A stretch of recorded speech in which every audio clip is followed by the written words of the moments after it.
আসসালামু আলাইকুম সবাইকে। ইটালিতে যারা এক্সট্রা নন কমিউনিটারীয় দেশের নাগরিক আছে তারা ইটালির নাগরিকত্ব অর্থাৎ চিত্তাদিনানসার জন্য আবেদনের ক্ষেত্রে কিছু রিকুইজিটি অথবা শর্ত পূরণ করতে হয়। তার মধ্যে একটি উল্লেখযোগ্য ও গুরুত্বপূর্ণ শর্ত হচ্ছে রেসিডেন্স থাকতে হবে 10 বছরের, যে আইনটি বর্তমানে চলমান আছে।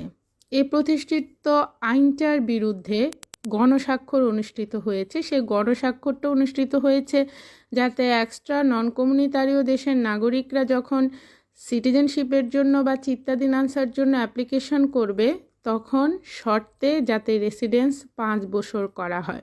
একটা বিষয় আপনাদের জ্ঞাতার্থে বলে রাখছি, ইটালিতে কোনো প্রতিষ্ঠিত আইন যখন ম্যাক্সিমাম মানুষ বা একটা নির্দিষ্ট সংখ্যক জনগণের পছন্দ না হয় তখন এর এগেনস্টে গণস্বাক্ষর অনুষ্ঠিত হওয়ার একটা প্রসেস আছে এবং সে প্রসেস অনুযায়ী বিভিন্ন ধাপ অতিক্রম করার পরে এখন কোর্ট থেকে আইনি রায়ের অপেক্ষায় আছে। এই রায়টা যদি পজিটিভ হয় সেক্ষেত্রে নির্দিষ্ট তারিখ থেকে আমরা যারা সিটিজেনশিপের জন্য অ্যাপ্লিকেশান করব তারা 10 বছরের পরিবর্তে 5 বছরের রেসিডেন্স থাকলে অ্যাপ্লিকেশান করতে পারবো। এই রায়টা খুব বেশি সম্ভাবনা আছে যে পজিটিভ আসার।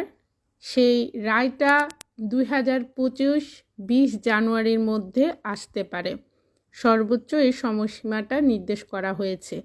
এবং যদি 20 জানুয়ারি 2025 এই সময়ের মধ্যে রায়টি পজিটিভ আসে তারপরে 15 এপ্রিল থেকে শুরু করে 25শে জুন এই সময়সীমার মধ্যে এটা আইন আকারে প্রতিষ্ঠিত হবে এবং তারপরই ওই সময় থেকে শুরু করে আপনারা যারা সিটিজেনশিপের জন্য অ্যাপ্লিকেশান করবেন তারা নতুন করে হয়তো বা রিকুইজিটিতে 5 বছরের রেসিডেন্স ফিল আপ থাকলে অ্যাপ্লিকেশান করতে পারবেন।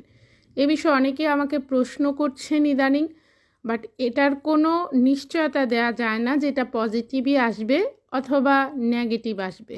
ম্যাক্সিমাম সম্ভাবনা রয়েছে এই রায়টি পজিটিভ আসার, অর্থাৎ 5 বছরের রেসিডেন্স এই শর্তটা নতুন করে আসবে।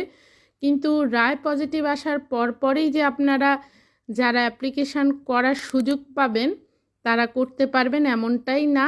নির্দিষ্ট তারিখ ঘোষিত হওয়ার পরপরে এই সুবিধাটা নিতে পারবেন যদি রায় পজিটিভ আসে। ধন্যবাদ সবাইকে। আল্লাহ হাফেজ। আসসালামু আলাইকুম। আর ভিডিওটি